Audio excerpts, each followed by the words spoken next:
로마서 5장 1절에서 8절 말씀입니다. 찾으신 줄 알고 제가 읽겠습니다. 그러므로 우리가 믿음으로 의롭다 하심을 받았으니 우리 주 예수 그리스도로 말미암아 하나님과 화평을 누리자. 또한 그로 말미암아 우리가 믿음으로 서 있는 이 은혜에 들어감을 얻었으며 하나님의 영광을 바라고 즐거워하느니라. 다만 이뿐 아니라 우리가 환난 중에도 즐거워하나니 이는 환난은 인내를, 인내는 연단을, 연단은 소망을 이루는 줄 알미로다. 소망이 우리를 부끄럽게 하지 아니함은 우리에게 주신 성령으로 말미암아 하나님의 사랑이 우리 마음에 부음받음이니 우리가 아직 연약할 때에 기약대로 그리스도께서 경건하지 않은 자를 위하여 죽으셨도다.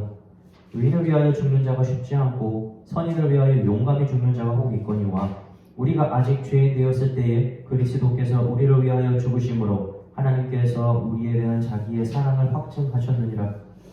아멘.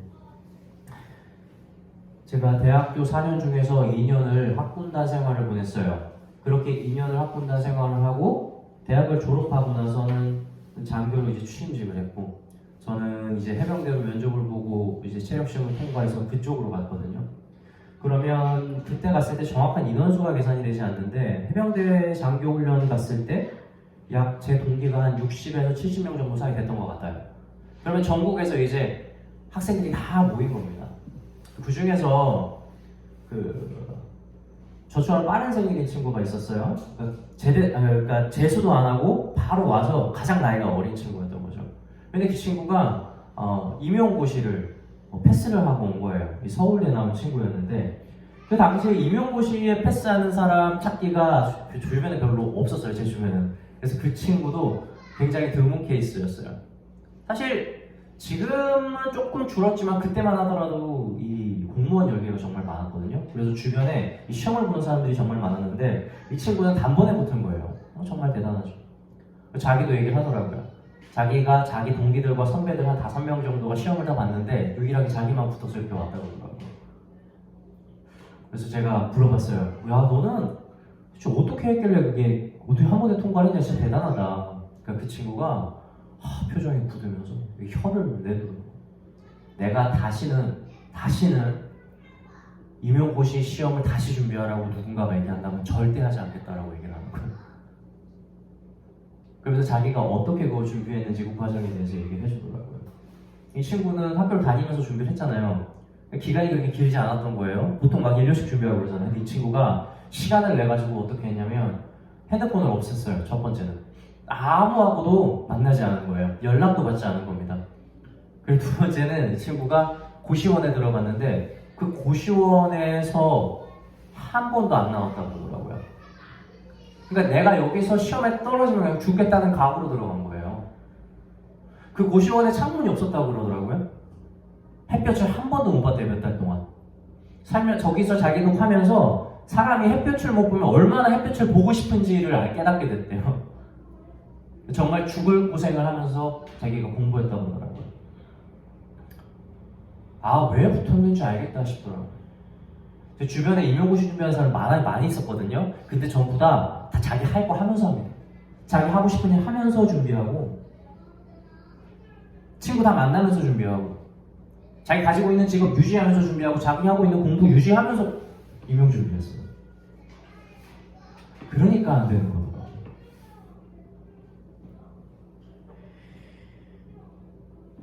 이 친구가 얼마나 답답했겠어요?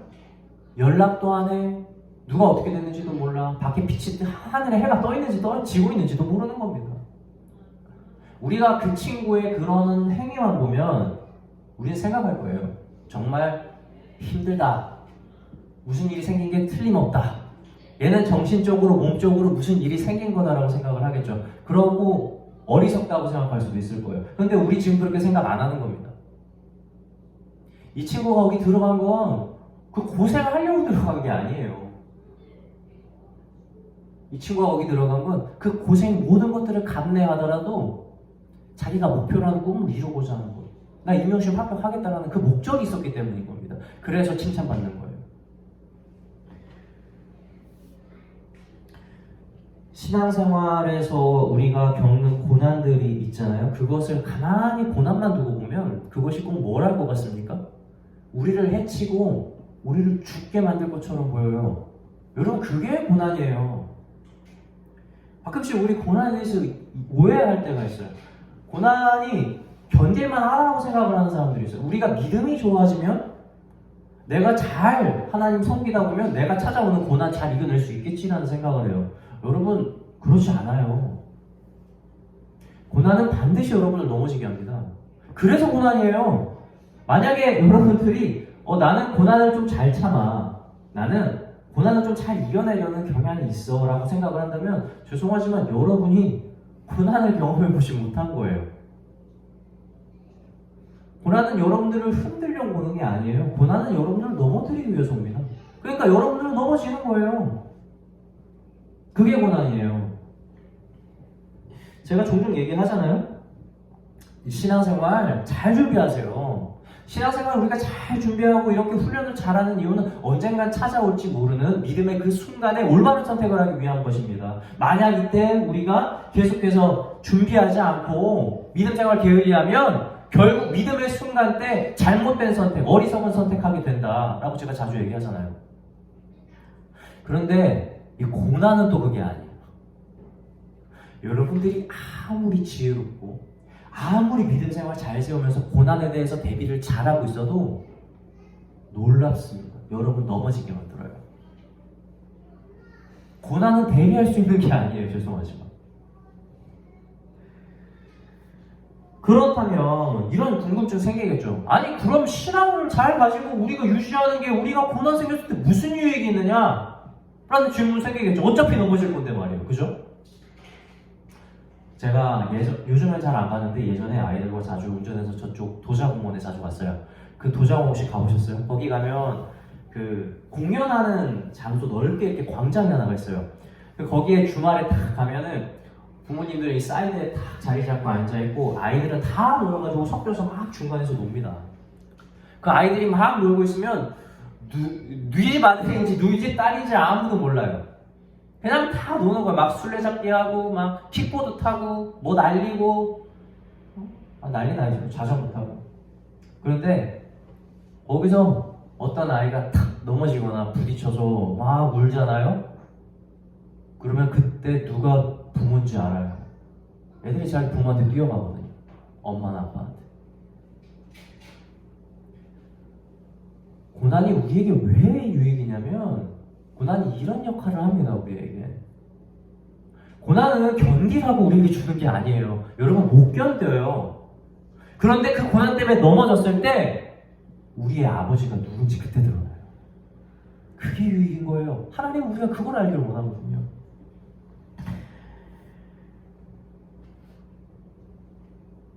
넘어지지 않는 의인은 없어요.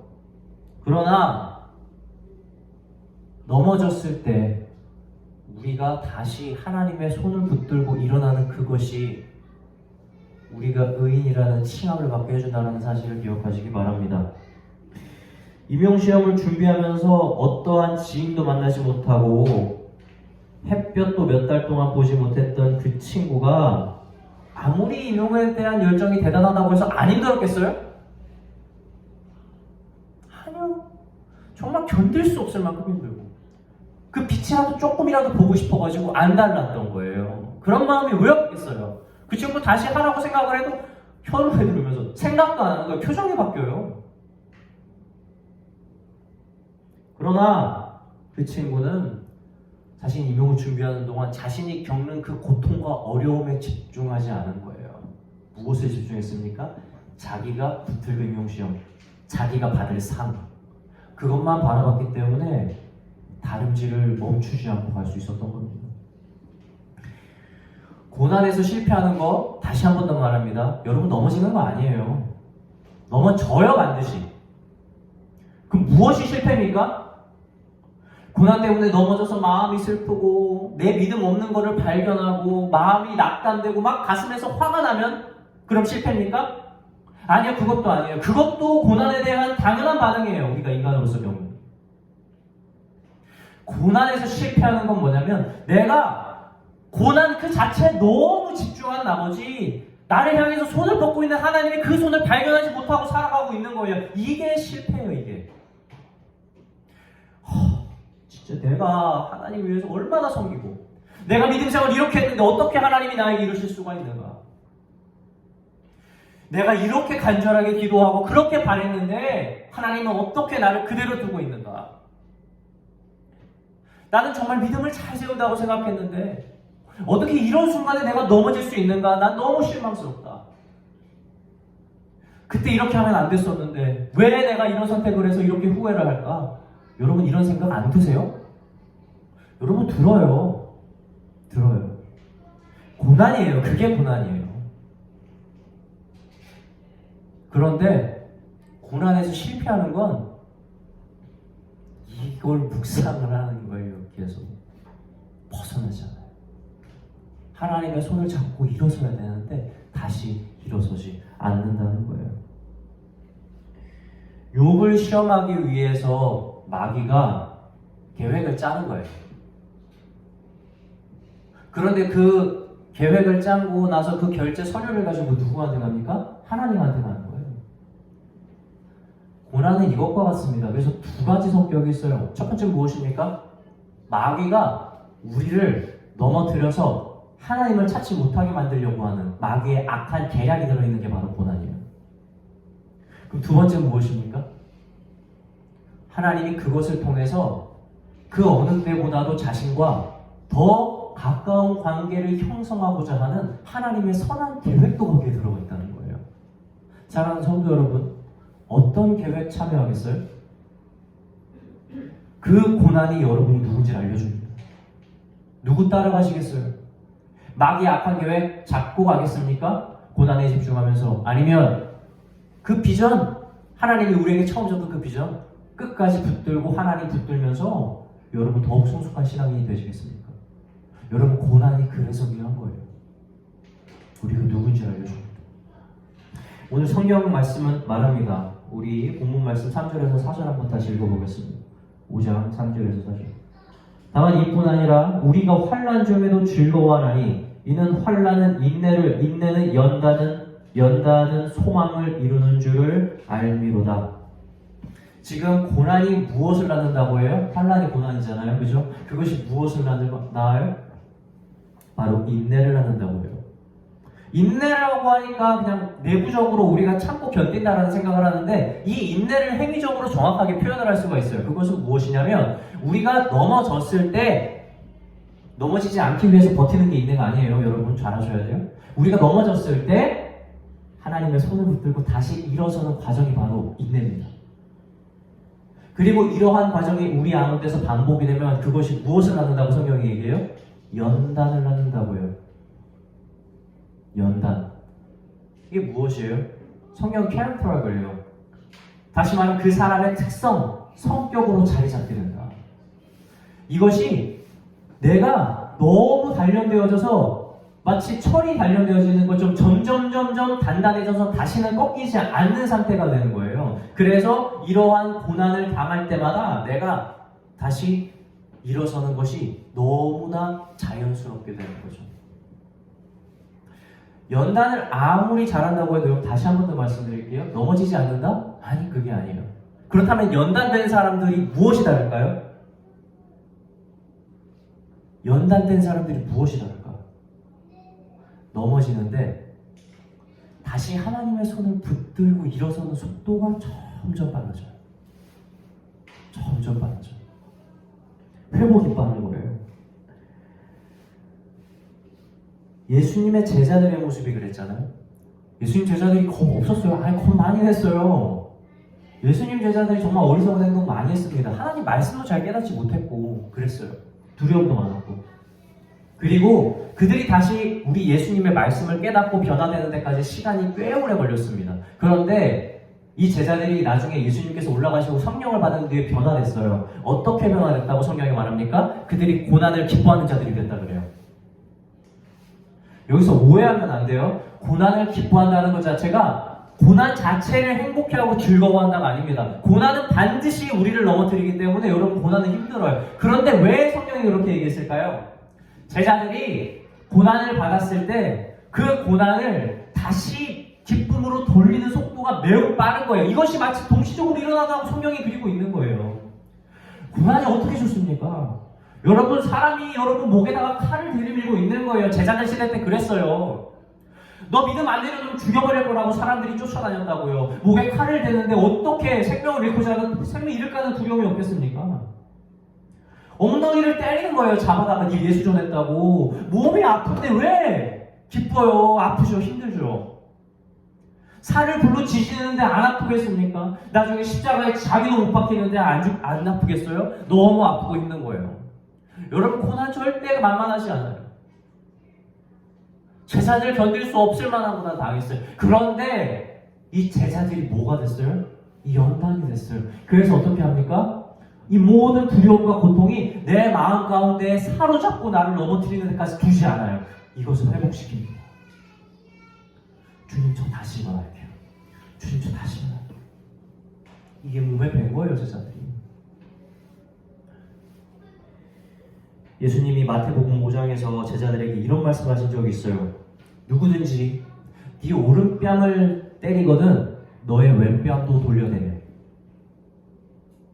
누군가가 내 오른뺨을 때렸을 때 야, 너 때렸냐? 야, 이쪽 꼭 때려봐 하면서 뭐 놀려, 장난, 왜 이렇게 막 놀리라는 뜻이 아니에요. 야구리라는 게 아니에요. 오른뺨이 어디 여기죠? 상대방이 만약에 여러분 오른뺨을 때린다고 생각해보세요. 근데 오른손 기준이잖아요. 여러분, 성경은 항상 오른손을 기준으로 합니다. 기본적으로 말할 때.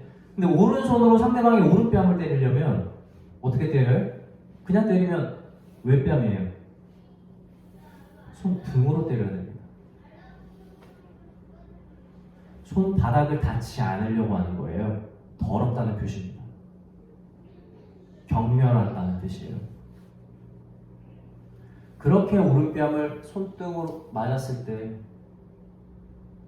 육신의 고통뿐만 아니라 마음의 묘멸감이 찾아와서 나를 억누르지 않겠습니까? 예수님이 그렇게 말하는 거예요. 너 그렇게 맞아도 왼뺨 들이밀어봐. 그럼 맞아보세요. 욕먹어보세요. 기분이 얼마나 나쁘겠어요. 다시 왼뺨을 돌려댄다. 그 순간 여러분, 그 가운데, 여러분 마음 가운데 한 가지 과정 반드시 거쳐야 되는 거 있어요. 그게 뭔지 아세요? 회복. 맞은 게 괜찮은 게 아니에요. 맞은 게 안 아픈 게 아니에요. 내 마음이 안 상한 거 아니에요. 그런데 그 고통이 그 짧은 찰나, 내가 오른뺨을 맞고 왼뺨을 내주는 그 짧은 찰나에 우리 주님 손 붙들고 다시 일어나는 사람, 이런 사람이 되라고 예수님이 지금 얘기하고 있는 겁니다.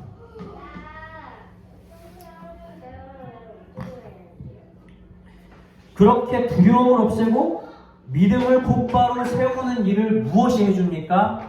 다시 한 번 더 말씀드립니다. 바로 연단이 해줍니다. 그렇게 계속해서 연단이 되다 보면 여러분 나중에 믿음의 근육이 엄청나게 생겨서 나중에 믿음의 몸짱 돼요.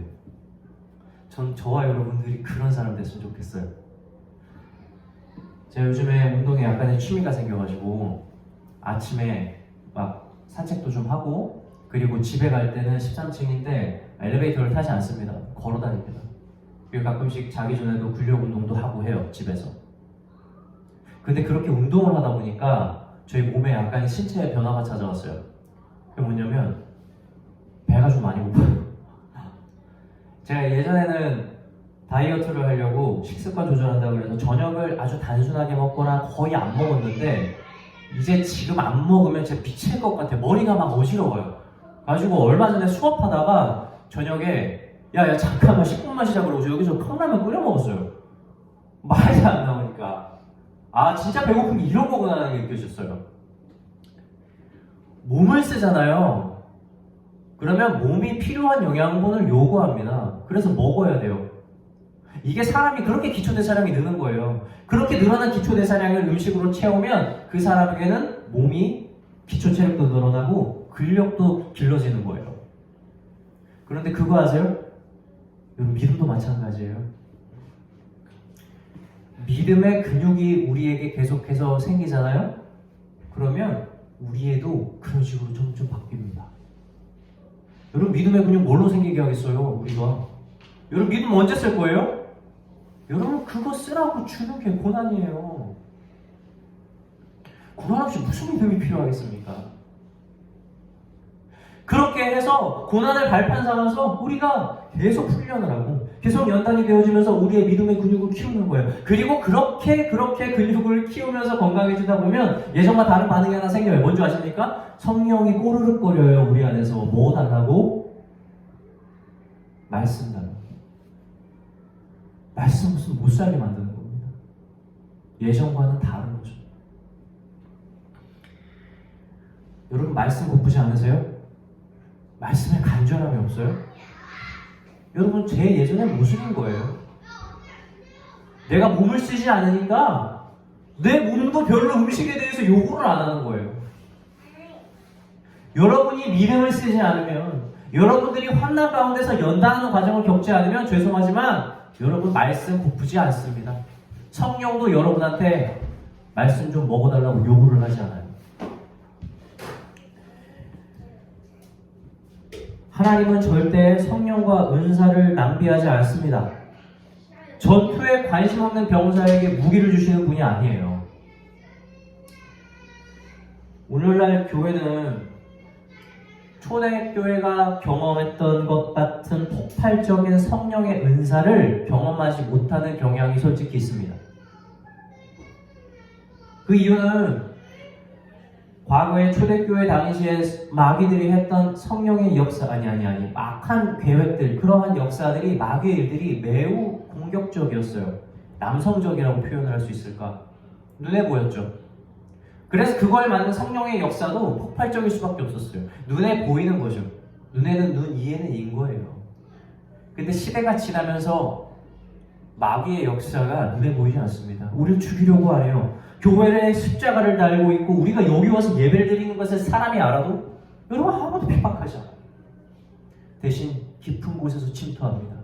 우리의 삶에서, 우리의 가족을 통해서 아주 예민하게, 아주 미세하게 우리를 찾아 들어와서 믿음을 갉아먹는 거예요. 그래서 성령의 역사도 이처럼 바뀌는 겁니다. 여성스럽게, 세밀하게, 아주 조그만한 위로와 감동을 통해서 역사를 하죠. 그런데 두 번째 이유, 혹시 이것은 아닐까 하는 걱정이 무엇인 줄 아세요? 성도들이 믿음이 필요 없는 삶을 살고 있는 것은 아닌가 하는 의심을 해요. 말씀이 필요가 없는 삶. 성령이 말씀을 요구를 하지 않아요. 말씀을 전하는 삶을 살지 않으니까. 전도에 관심이 없으니까. 성령이 일하지 않는 것. 혹시 이렇진 않을까? 저는 그것이 두렵습니다. 사랑하는 성도 여러분, 말씀을 마치고자 연단은 소망을 낳습니다. 그 소망은 우리를 부끄럽게 하지 않고 성령을 통해 사랑으로 우리를 채우며 하나님과 예수 그리스도를 더욱더 밝히 알게 되게 해주며 믿음과 구원의 확신으로 우리를 인도합니다. 그리고 바울은 지금 이야기하고 있어요. 그 귀한 길의 시작점에 무엇이 있다고요? 환난이 있다는 거예요. 희망의 아버지, 바로 고난입니다. 넘어지십시오. 그리고 다시 일어서십시오. 그렇게 연단하면서 말씀이 없이는 살 수 없는 그러한 삶을 사십시오. 그러면 그 연단은 반드시 여러분들에게 세상이 가질 수 없는 그 귀한 소망을 품도록 인도해 주실 것입니다.